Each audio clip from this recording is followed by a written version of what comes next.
kidogo tu.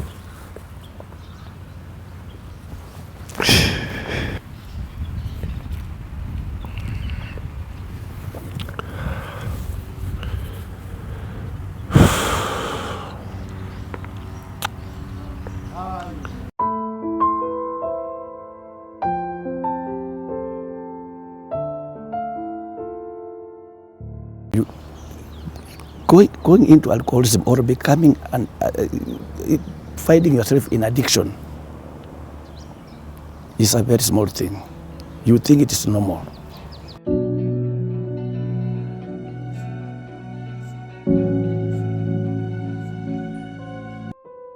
Yes, now it just started like normal drinking, just like people decide to have one per day, then you go to sleep. So it was just like that, started slowly by slowly. My journey to addiction started way back in 1999. At that time I was in Form 2. And actually it was an act of experimentation. I wanted to feel how alcohol tastes. And also there was an aspect of trying to admire those people who are taking alcohol. I thought alcohol was so sweet. I thought it was a good lifestyle. 1997 is when I started drinking slowly, but with a lot of discipline. I didn't take it as part of my life. No, I could drink, I take time. When I could wait, I could stay for about 1 week until I get to drink again, especially when it was working days. You wouldn't find me drink. But now, as I said, it just started as slowly as that until when I found myself now that I have to drink. I must drink at least in a day. But progressively, from 3, from 4, it reached a point now I was drinking too much. Even I had disciplinary issues in school because of sneaking out of school and drinking.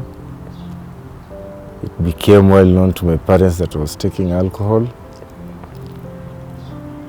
But I also tried my level best to do well in my education.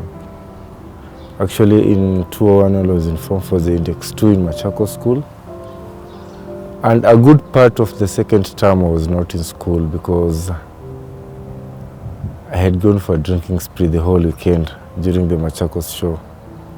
From August 2001 to November 9th, 2001, I did not take alcohol.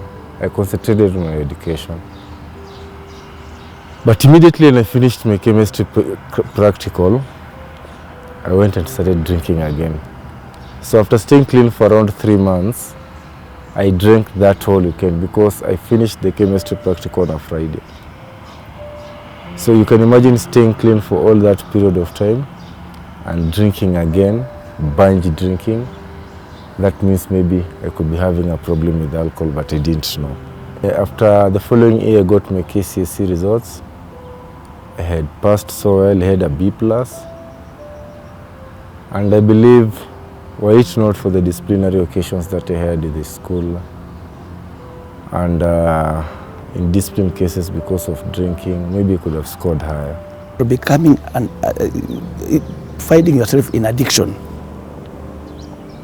is a very small thing. You think it is normal. In the following year, April, I reported at JKUAT, and this time I was boarding. And you can imagine life in campus. Now I'm all alone. I have money. I'm getting a bit of support from the Higher Education Loans Board. And then I have friends. And this is where the problem comes in, friends, because you'll always have company to drink. You'll always have people to give you that time so that you can go and drink together. When you join your friends, especially when you have friends who drink, you have to keep them in that company. And so you understand that relationship, that you have to join them just like that. So when you don't get to their company, they look for you, they call you. Where are you? Come. There's something here, we drink together. So that's how it was. When I was going to the university, I had the plan that in 5 years' time I'll be an engineer. But along the way, things changed. Why? Because in my first year, I struggled with alcoholism. Though I was drinking, I was attending classes. You know, for a drug addict person, when you are sober, there are so many things you plan, you think of so many things, even about yourself. What actually happened is that the purpose that brought me to school, the purpose that took me to the university was overridden by my drinking. When you are in alcoholism, definitely you cannot perform well. Your performance will not be up to standard. You will not perform to the expectation of our work and what our work demands. So you will always find yourself, especially, let me talk of myself, it was not, the relationship between me and my bosses or my supervisors was not good, because I always found myself failing to report on duty, absenteeism, and if you may try, you come late and you want to leave early. We are Africans, we also respect our cultures. We also have beliefs. There was that narrative that I have been bewitched. And one of my relatives took me to mganga so that aniangalie what might be the problem. And you see, these people normally have answers. But ideally, it is important to note that all this happened because of lack of information about addiction. It's also good to listen to what people believe in, not to judge them, but to be able to do that appreciative kind of inquiry and find out how come you believe the way that you do. Because the more we judge people, the more they will go to other alternative forms of medicine, which might not be helpful. But then approaching them and being able to educate them and bringing in the issue of maybe medication and treatment. In 2006, August, that's when I got my appointment letter to join Kenya Prison Service. And coming to Kenya Prison Service at that moment, because my father knew that I'll stay for 9 months in the training, to him, he believed that, okay, I've done a lot for my son, and things are not seem to responding. Let me take him to the training so that he can stay for that period without what? Without alcohol. So to him it was more for rehabilitation. Wacha kae huko bila hiyo pombe, and then akishatoka we'll still support him. There are times before I join my colleagues or before I go into drinking, I had always asked myself, why am I wasting myself? It is true that I've been drinking for long, but why will I continue like this? And now, you know, my children are now getting, they were now growing up very fast. So my daughter was to join, I remember she was now to join Form 1, or she was either in class 8, somewhere there. So now I decided, I thought it this way. Am I going to continue drinking with my elder daughter? Because I remember sometimes she could even cry and ask, is Baba dead? Whenever I was brought, I am off. So she could always cry and ask her mother, Baba yetu amekufa. It took the management of Nairobi West Prison less than 2 weeks to realize that there is a new officer who was reported in this station and is drinking too much. You see, addiction is cunning, is powerful, it is baffling, you see. Matters of finance. You are told, oh, your children are supposed to be sent out of school because of your wife is on you. Bana. Do you remember that you were told your children are supposed to be out of school because of fees? You see? You give small excuses, you again go back to drink. Then you find that you are postponing a problem, but you are not solving it. You are only postponing. You postpone, and that is how you get into alcoholism, thinking that you are solving a problem when you are creating more and more problems for yourself. So within a very short period of time, I was transferred to Wambua main prison. And you see now, this is important also. I have a problem with alcoholism, but I've been transferred from Nairobi to Wambua because they believe in Nairobi I'm drinking too much. But the problem of the drinking has not been addressed.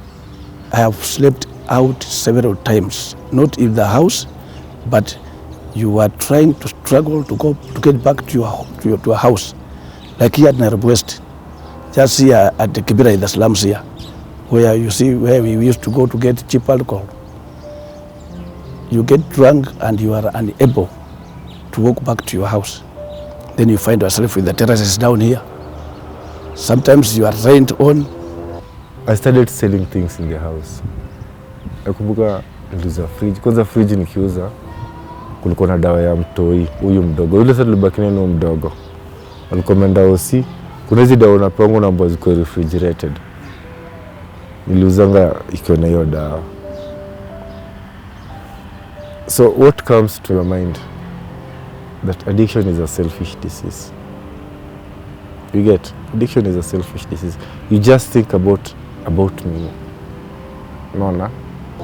There's so many situations whereby people could even collect me at night, sympathizers, and help me maybe up to my house. Sometimes they may just reach you, they may get you near to your house and just leave you there.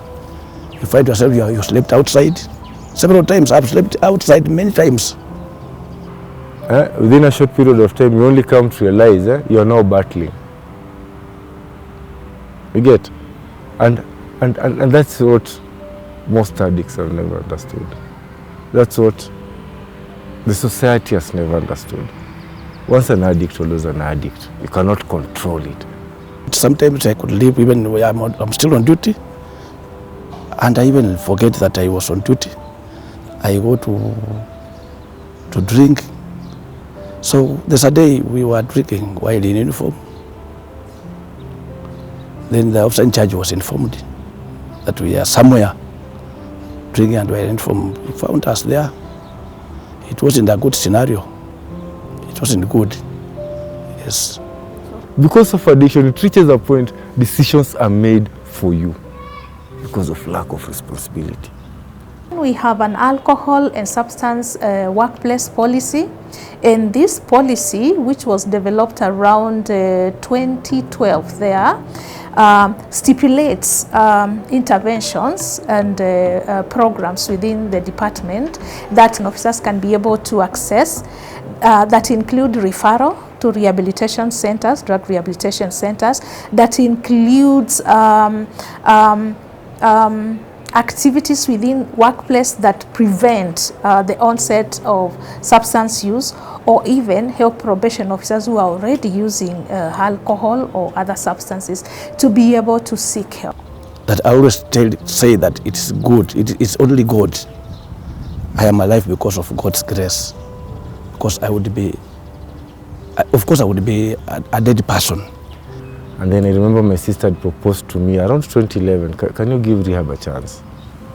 Nikamwambia no. Mimi sijafikia hapo kwa rehab. The family is the first agent of change when we are talking about rehabilitation. And so we draw the family and its resources, and we wrap around the client by identifying people within that family who are like maybe they are protectors, or maybe they are like the person that this person can go to. Unaona tena kama wale wanakuambia wachana hii kitu, au ndio maadui zako.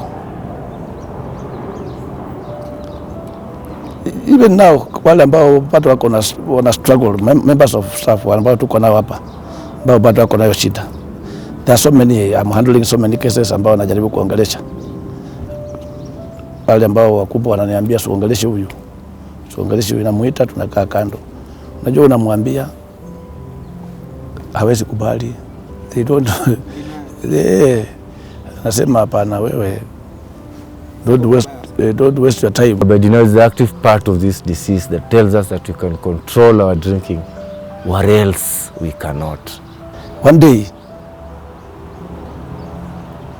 I left in the morning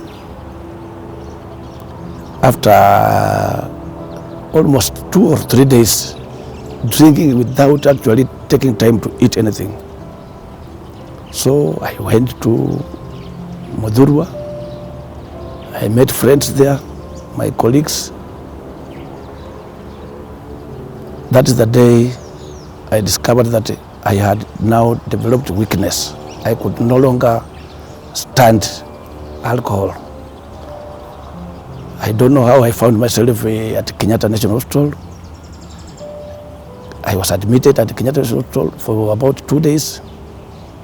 And the doctors there said that this one, if continuous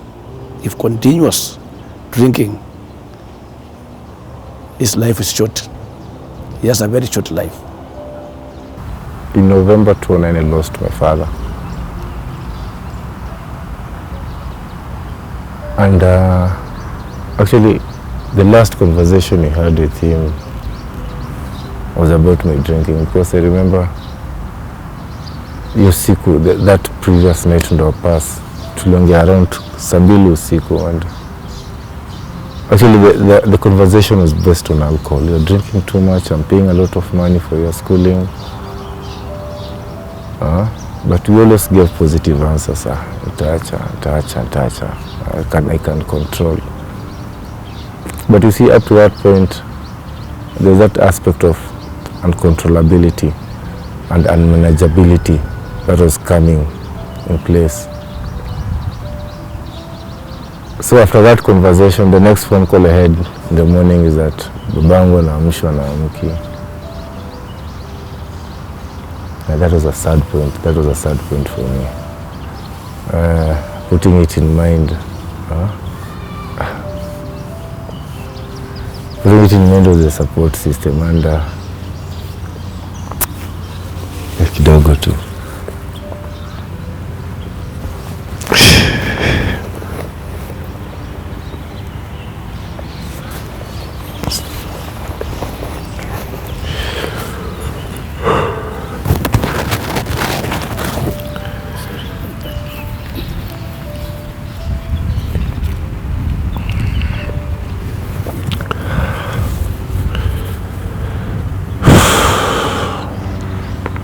I have had clients who have lost their loved ones, and I knew those loved ones because they were their support system.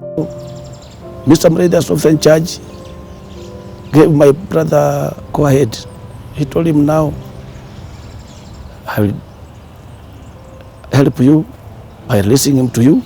Then I'll inform the prison headquarters that we have released one person for treatment. That's how it was done. And I was taken to U-Turn for Christ Rehabilitation Center. That's where I stayed for three months.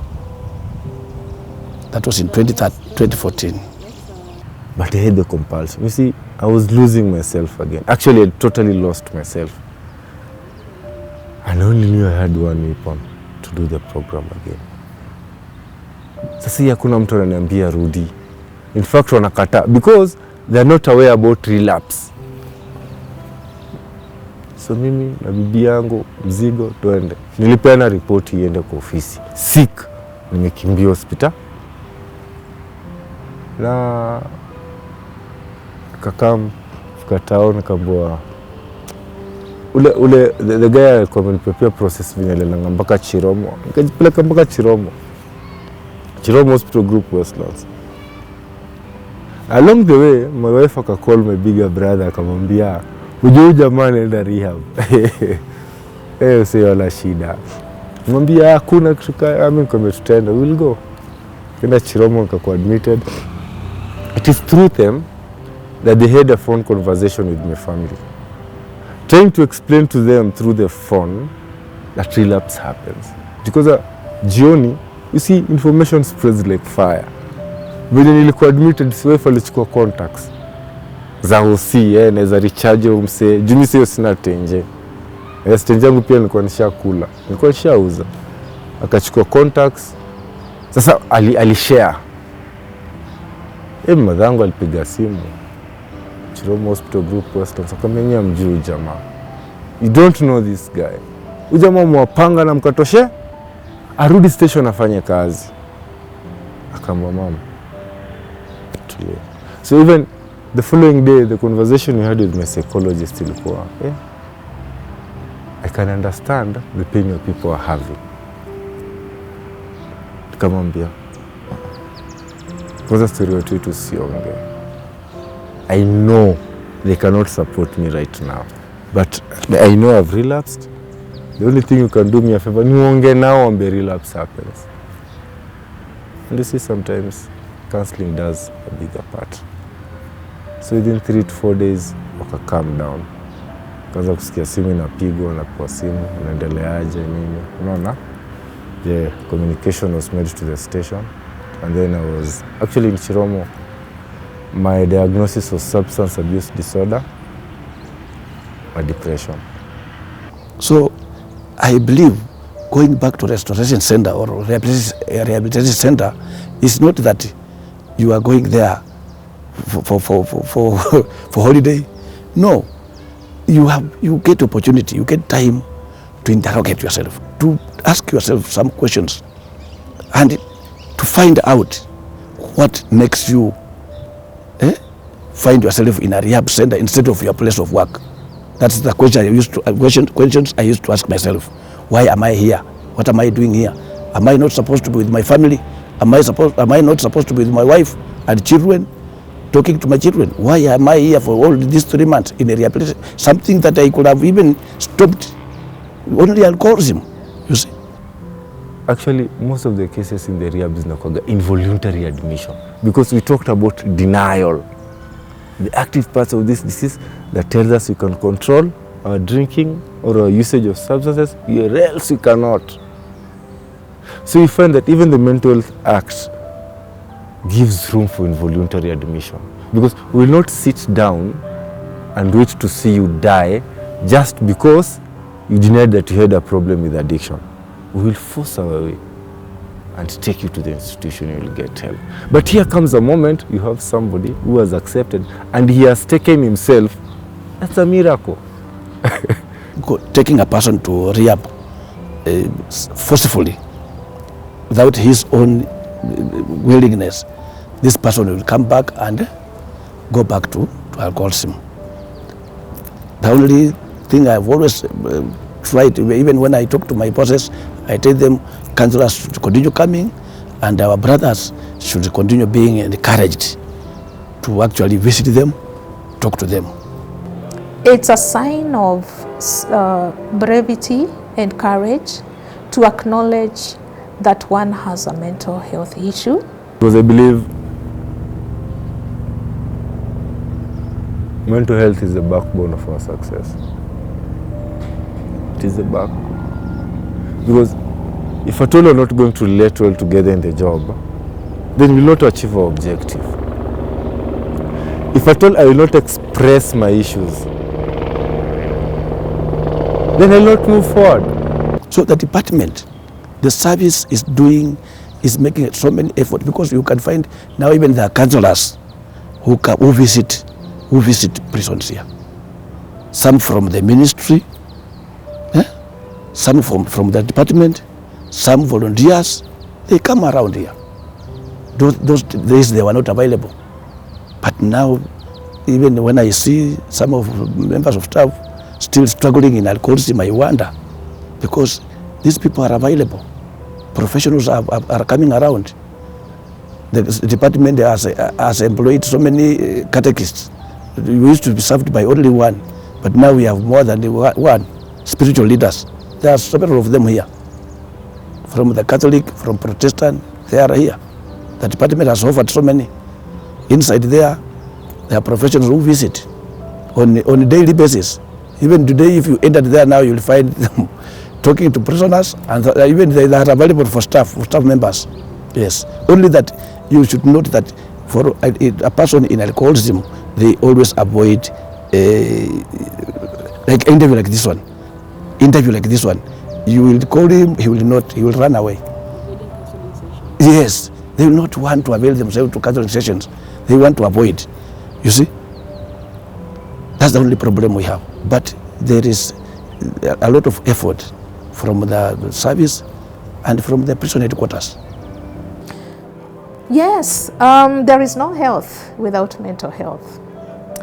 And mental health, research shows that mental health can cause physical illnesses. So there is a very close relationship.